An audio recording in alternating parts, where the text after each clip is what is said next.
C'est un endroit unique en Amérique du Nord. Unique et hautement stratégique.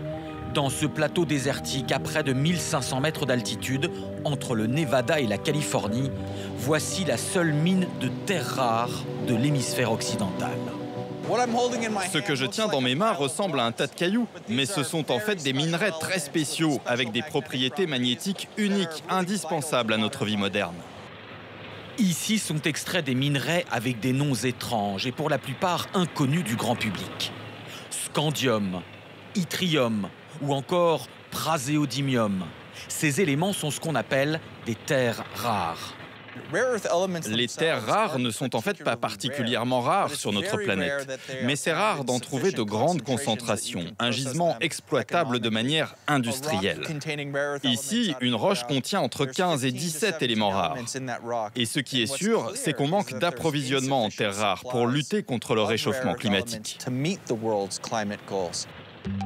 À quoi servent ces terres rares? Notamment à fabriquer des aimants, indispensables à tous les moteurs électriques et à nos technologies. Imagerie médicale, voitures, smartphones, les terres rares peuplent notre vie quotidienne, comme nous le montre le spécialiste James Kennedy. Les terres rares, il y en a partout dans cette voiture. Il y en a dans le système de frein, d'allumage, du pot catalytique pour limiter la pollution et jusque dans les haut-parleurs. Le problème, c'est que comme toute activité minière, extraire et raffiner des terres rares est un procédé polluant. Il faut utiliser des acides, une industrie sale, donc ce sont désintéressés quasiment tous les pays heureux de transférer cette besogne à la Chine.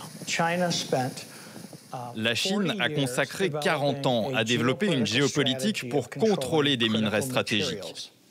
Elle avait l'avantage de la main-d'œuvre et de lois environnementales plus souples.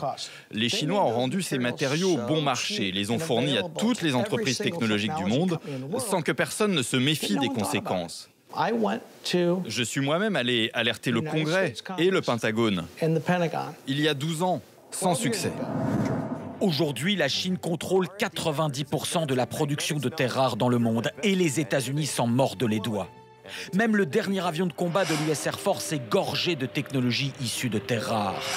Et quand Xi Jinping visite cette usine en 2019, il envoie un avertissement symbolique au monde entier, fort de son monopole, savourant l'hypocrisie ou la naïveté du monde occidental. Car pour lutter contre le réchauffement climatique, il faut des terres rares. C'est ce qui compose les panneaux solaires, les voitures électriques et les éoliennes. Il va falloir réconcilier une certaine exploitation de la terre avec l'écologie. À la COP26 à Glasgow, on parle de la mise en œuvre concrète des accords de Paris sur le climat. La question est de savoir où est-ce qu'on va trouver les minerais pour ça et comment on va le faire. C'est pour ces raisons que les États-Unis ont donc rouvert leur unique mine en Californie qu'ils avaient fermée en 2002, conscients que les terres rares seront l'or de demain.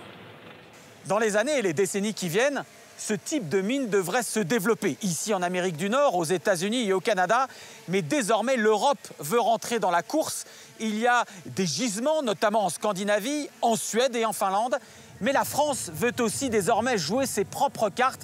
Il y a de petites réserves en Bretagne, mais surtout il y a des gisements beaucoup plus importants dans les Outre-mer, notamment en Guyane et en Polynésie française.